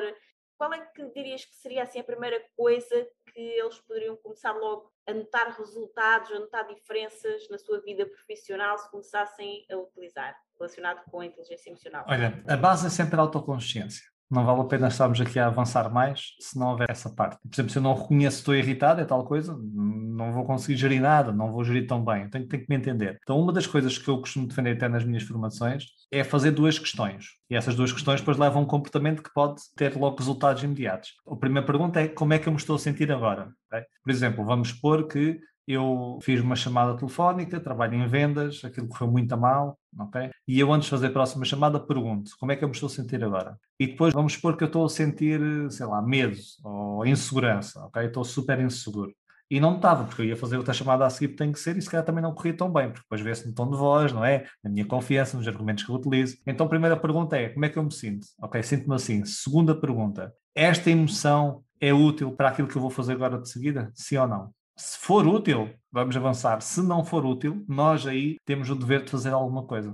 E estas duas perguntas, eu digo sempre, salva 50% das confusões, até vos pode poupar dinheiro. Eu vou-vos dar um exemplo prático. A emoção de alegria, ou de euforia, mas quando estamos muito alegres, que é a emoção com alta energia e alta agradabilidade, como se diz, faz com que o nosso pensamento fique mais disperso. Nós utilizamos categorizações mais simples, vemos o mundo de forma mais simples. Por exemplo, se repararem, tentem ler um contrato de trabalho ou lerem alguma coisa que precisa de atenção quando vocês estão super entusiasmados. Aquilo vai tudo na diagonal. Até aquela malta que assina contratos de trabalho ou isso e depois nem vê lá as linhas, vai tudo aí. Ou seja, não estamos num bom estado para isso. E uma das coisas que acontece, daí o marketing por impulso, vocês também conhecem bem, é o utilizado online, que é, de repente, grandes vantagens, benefícios, eu fico entusiasmado e, de repente, agora, 24 horas, não perde isto para sempre e não sei quem vai se arrepender. A pessoa... E quantas pessoas, quantos de nós, e quem nos está a ouvir, já não comprou coisas, cursos, roupas, etc., estava super entusiasmado e depois nunca utilizou, não é?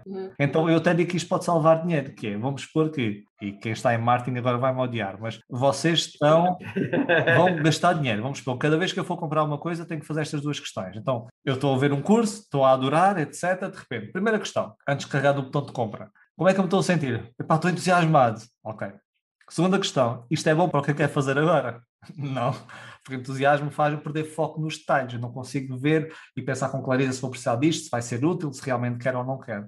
Então, o que é que eu vou fazer agora? Então, se eu puder esperar, é tal coisa, se calhar, pouco dinheiro, que depois, se calhar, afinal, não quero isto. Da mesma coisa quando eu estou irritado de entrar em casa. Ok? Primeira pergunta, como é que eu estou? Estou irritado. Segunda pergunta, isto é bom para o que eu quero fazer agora? Se o que eu quero fazer agora é interagir com a minha família, a irritação não é boa. Então, eu vou ter que tomar uma decisão. E a partir daí, com base no contexto e em vocês, há decisões que podemos tomar. Por exemplo, estou irritado a entrar em casa, se calhar vou para o carro ouvir uma música, se eu não estou de carro vou dar uma voltinha ao quarteirão, e se eu não puder fazer nada disso, uma estratégia que eu também utilizo cá em casa é, eu estou a entrar em casa e digo assim, olha, hoje foi daqueles dias para esquecer, ok? Dá-me só 10 minutos. E outra pessoa já sabe, nem diz nada. E eu vou e uso os 10 minutos para, digamos, pôr uma emoção mais favorável. Então, para mim, são as duas questões que podem trazer resultados imediatos. Sim. Fantástico.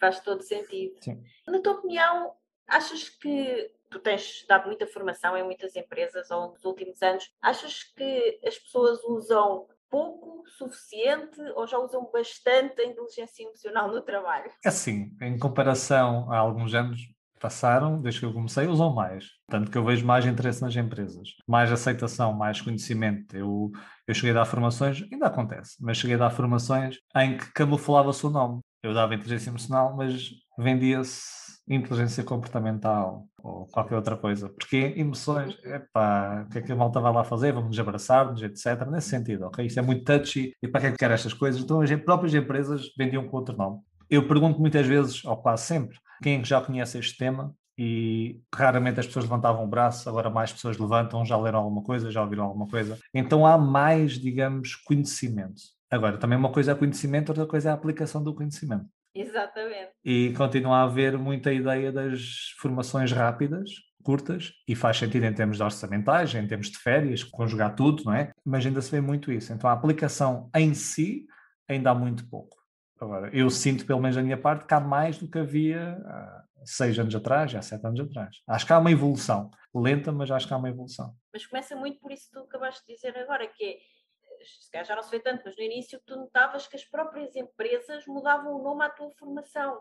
Ou seja, o sentir emoções, que é uma coisa completamente natural, é biológica, é natural do ser humano. Se nós não somos seres humanos, se não sentirmos emoções, é completamente colocado de parte como uma coisa totalmente negativa, ao ponto de tu já sabes que é importante, porque estás a ter problemas na empresa e já percebeste que é devido ao comportamento das pessoas por causa das suas emoções, mas ainda assim não vais dar-lhe uma formação de inteligência emocional, vais-lhe dar uma formação comportamental qualquer. Porquê? Porque eu não vou estar a gastar dinheiro com isso para ensinar às minhas pessoas emoções, qualquer. Eu vou gastar dinheiro em ensiná-los a comportarem-se como deve ser, não é agora a gastar dinheiro em ensinar-lhes a gerir as emoções deles. Isso faz parte da obrigação deles, é o que é.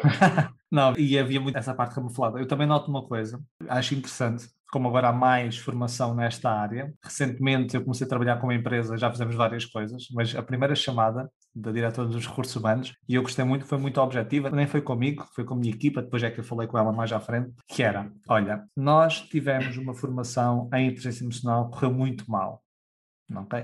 Porquê? Não é que todos aí o Paulo é muito bom, os outros não é por aí. É, por vezes, como é um tema que está a ficar quente e sexy, muitas pessoas utilizam também, da mesma forma que metem um nome diferente para eu entrar com as emoções lá para dentro, há pessoas que metem este nome para dar outras coisas, não é isto, que não tem nada de ciência por trás, isto é uma coisa que é estudada, investigada.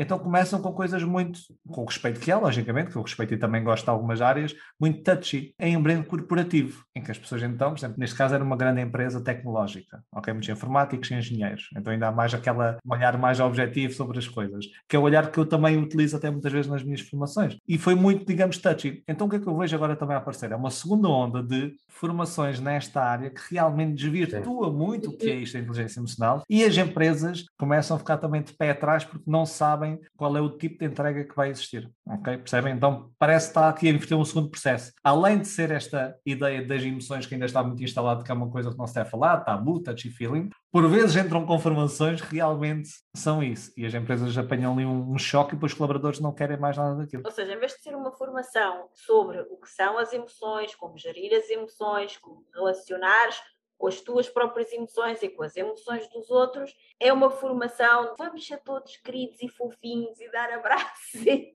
Por exemplo, mas com respeito com isso, e tocar em temas que não são, é isso mesmo, sempre temos que ter amigos, temos que... Sim. Isso, claro, mas, ou seja, nada científico. E as empresas, no mundo corporativo, nós temos que ter uma visão, e que eu respeito muito, uma visão muito científica da coisa, porque as pessoas estão ali, precisam de ferramentas, precisam de entender o comportamento humano, e esse desvirtuar também, eu acho que não está a ajudar muito, digamos, a que este tema ganhe, digamos, ainda mais credibilidade. Parece que não havia credibilidade, por todo o contexto, como disseste muito bem, Sónia, cultural que existia. Começou aqui a haver uma luta conjunta de várias frentes, investigação a vir ao de cima, pessoas a querer se informar mais, ok? E agora, de repente, torna-se um tema quente e vai tudo e mais alguma coisa lá para dentro e agora tem que se começar outra vez, por outros motivos, a credibilizar novamente este tema e o tema das emoções. Sim, ainda por cima em empresas, como tu falaste, altamente tecnológicas, onde à partida acho que não é preciso ser assim, nenhum cientista, um gênio, para perceber que as pessoas que trabalham nesses ambientes são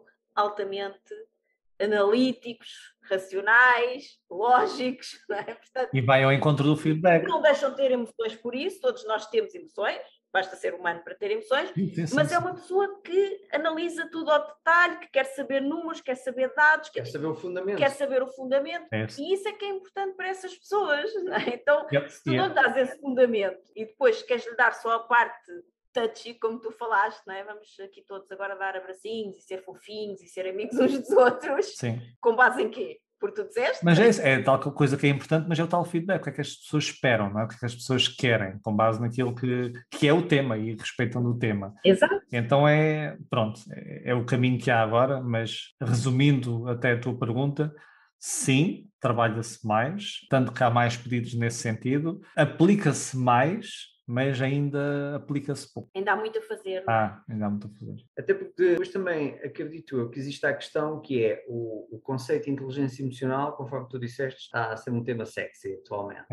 E então é interessante, na parte da área de recursos humanos, querer contratar formações nesse sentido. A questão é até que ponto é que as áreas de recursos humanos sabem de inteligência emocional o suficiente para conseguir separar um bocado o trigo do joio. Ou seja, conseguir contratar alguém que realmente está a fazer formações de inteligência emocional com fundamento científico versus alguém que está a fazer formações de inteligência emocional do conceito de vamos ser todos amigos, porque empresas onde somos todos amigos têm melhores resultados e com aqueles chavões que nós falávamos anteriormente. Sim, nada contra esse tipo de formações que estávamos aqui a dizer há pouco. Tudo se aplica em cada ambiente, em cada contexto. Só que no empresarial isso não é esperado. Porquê? Porque há um investimento feito, qualquer empresa faz um investimento com o objetivo de dar um retorno. E, portanto, esse retorno tem de ser mensurado.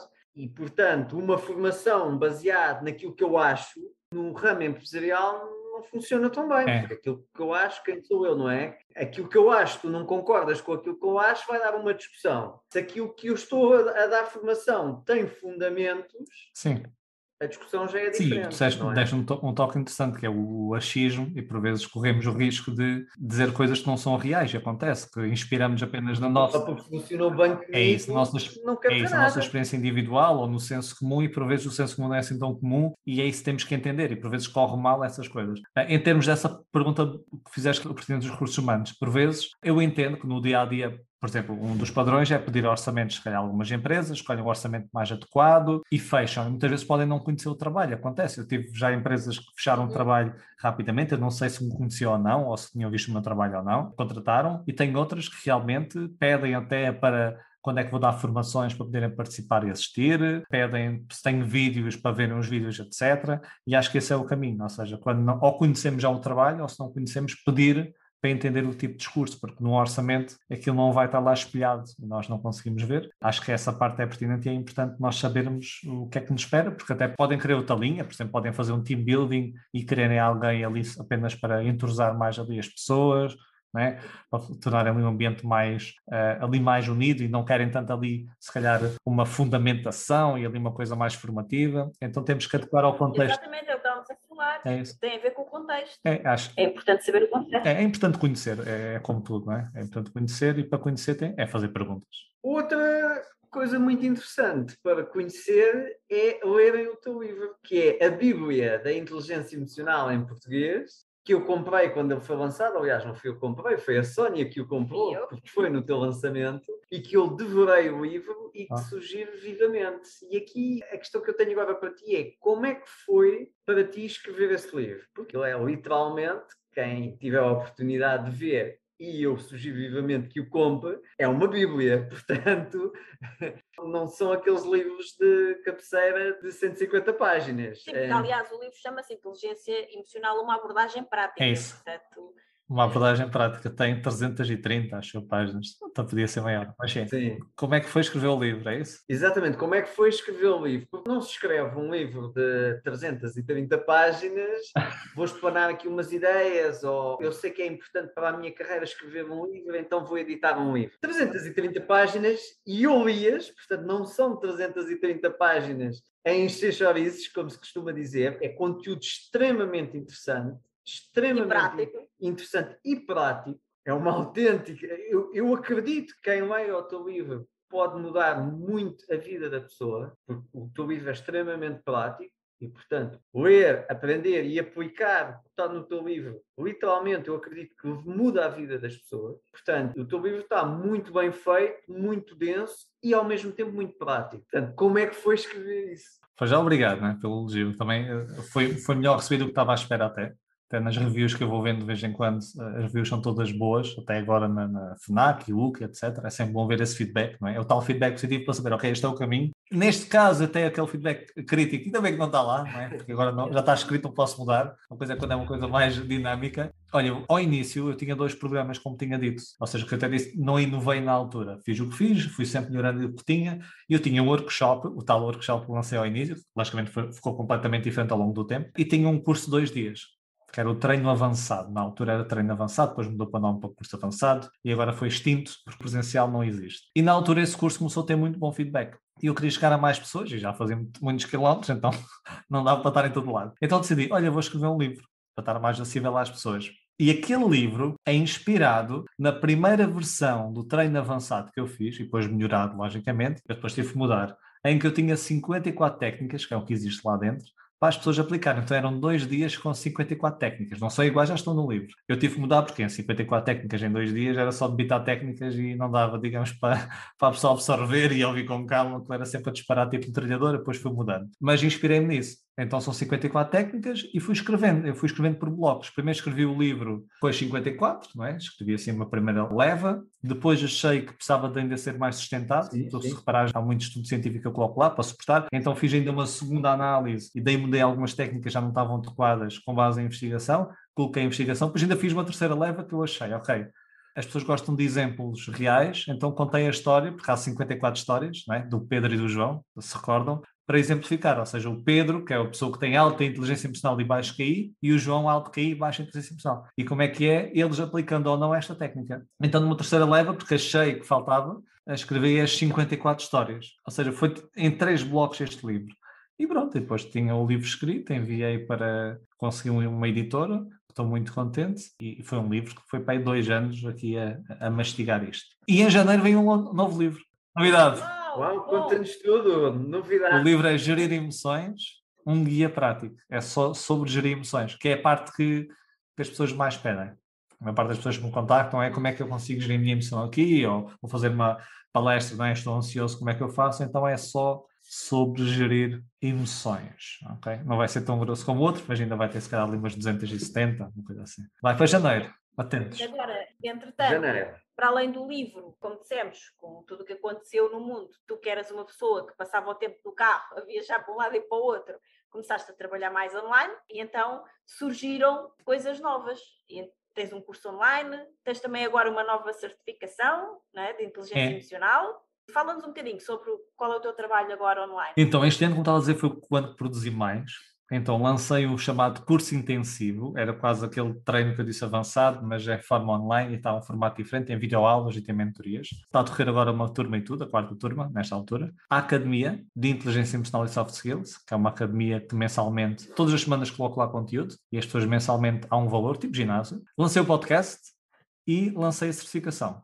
E a certificação, a primeira, vai ter lugar de 5 a 10 de outubro em Lisboa online. Pronto, então foi isso tudo que eu fiz logo até setembro. Já estava a construir antes, não é? São as novidades deste ano, então é a academia e a certificação que está assim mais agora em cima. O curso já está a decorrer. Ok, então é uma questão de estarem atentos no teu site, Sim, certo? no site. Ok, nós vamos deixar na descrição do podcast. E diz-me só um pouquinho qual é assim, a principal diferença entre o curso intensivo e a academia. E a academia. Então, curso intensivo são 4 semanas onde existem videoaulas e existem mentorias e o objetivo é aprender mais sobre a inteligência emocional, o conteúdo, a evidência científica, estratégias e colocar na prática, ou seja, há desafios diários. E o que é giro para as pessoas verem realmente mudanças, nós fazemos sempre em cada turma uma medição antes e depois do treino. Então, na primeira mentoria há medição, 4 questionários, as pessoas preenchem, 4 semanas de treino, novo questionário, idêntico. E depois as pessoas recebem um relatório comparativo. E as médias que tivemos das 3 turmas, em 4 semanas, são médias, então há quem esteja mais e menos, logicamente, tivemos. Nós medimos autoconsciência emocional, houve um aumento de 18%. Ou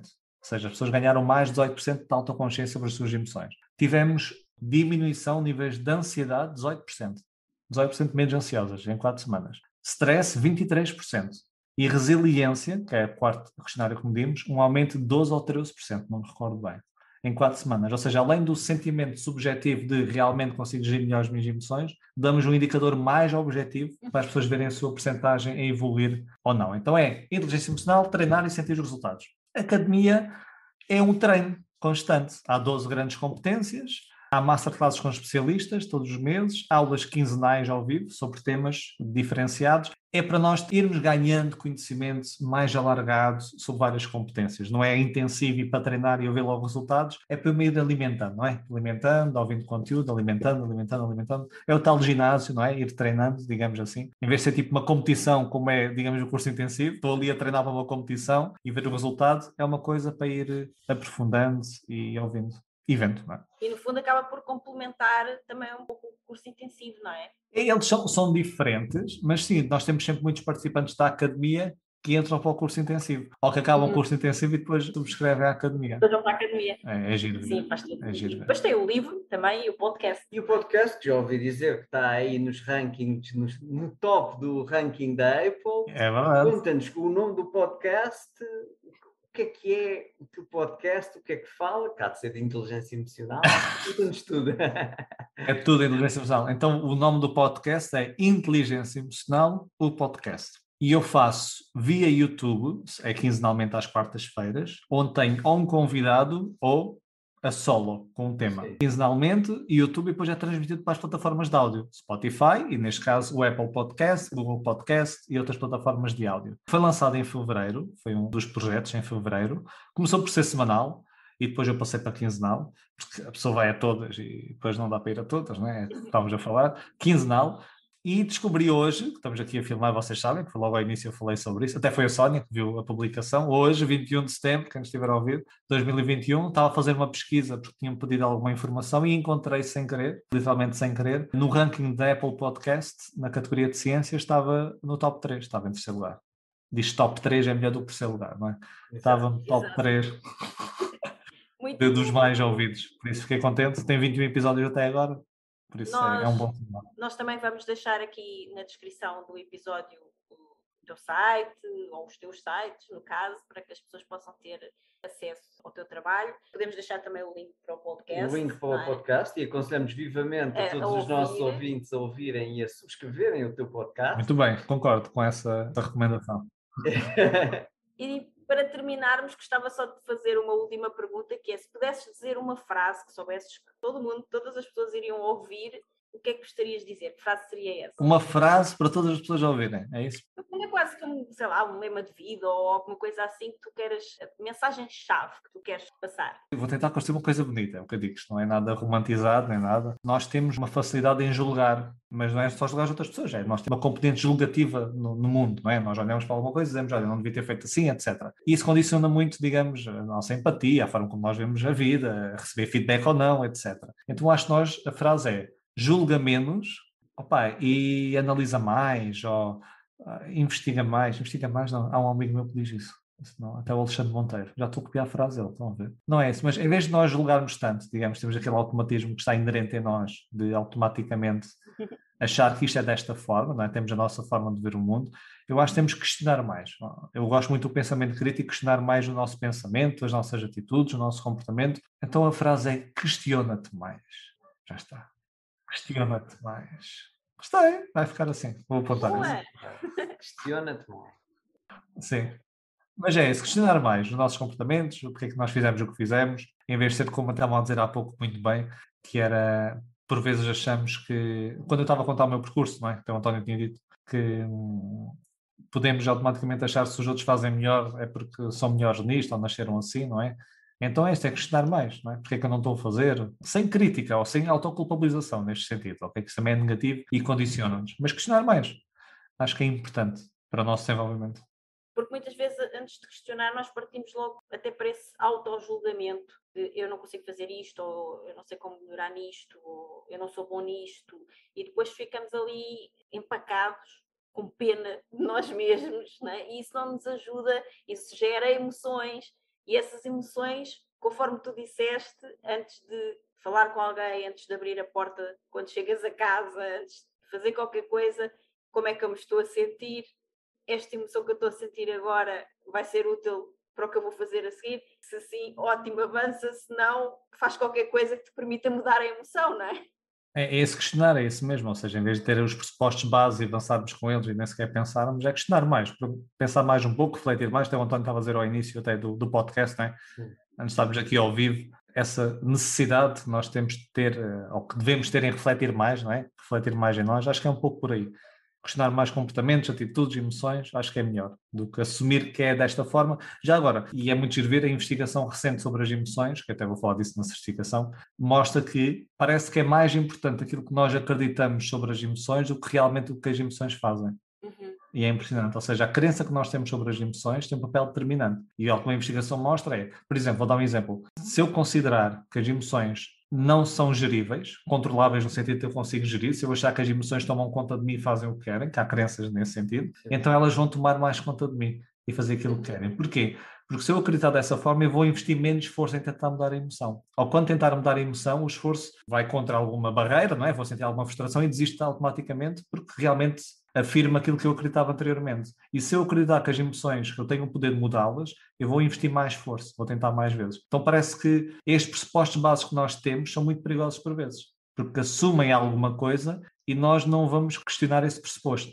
E esse pressuposto torna-se verdadeiro por si só. Então acho que este questionar é muito importante. Sim, eu acredito também que sim, e queria só aqui fechar com uma coisa, que é, adorei isso que tu disseste, questiona-te mais, e questionar-te mais vai-te levar a uma coisa que é fundamental, que é a fazer uma autorreflexão, fazer um raciocínio, o que nos leva para a lógica, outra vez, para o mental. Então, para fechar um podcast de inteligência emocional, eu gostava também de deixar aqui a abertura para além de te perguntares mais, permite-te emocionar-te mais. E quando eu digo emocionar, não é ficar tipo a chorar quando vês um filme, não é nada disso. É permite-te sentir as emoções que já estás a sentir, em vez de estares a engolir, que é o que nós fazemos muitas vezes, e depois elas controlam-nos, como tu estavas a dizer agora muito bem, é permitir-te sentir o que estás a sentir. Só isso. É um bom começo. Mas é boa. Devia ter dito essa frase. Metam a minha voz na Sónia e fechem com essa. Então, pergunta-te mais e emociona-te mais. Espetacular, bela conjunção.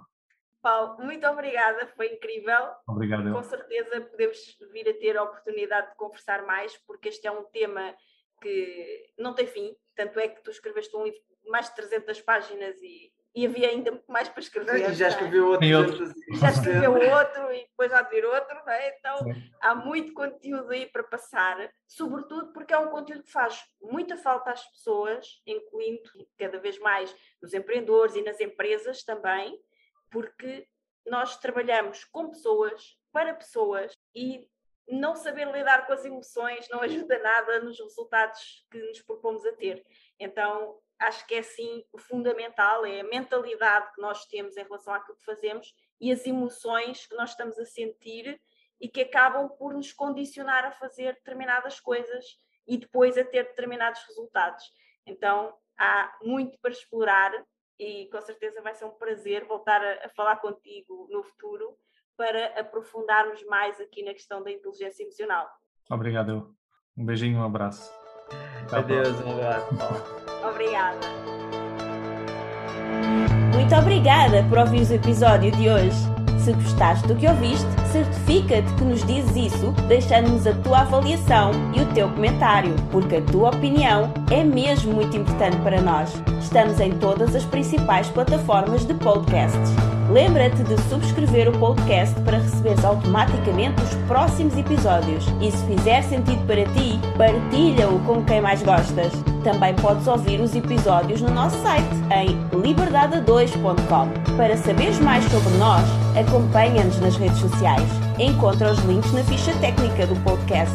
E se ainda não estás na comunidade de gente livre, entra agora em liberdade2.com/grupo.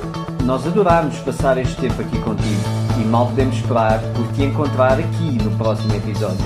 Até lá, desenha o teu estilo de vida, compromete-te com os teus sonhos e agarra a tua liberdade. Até lá!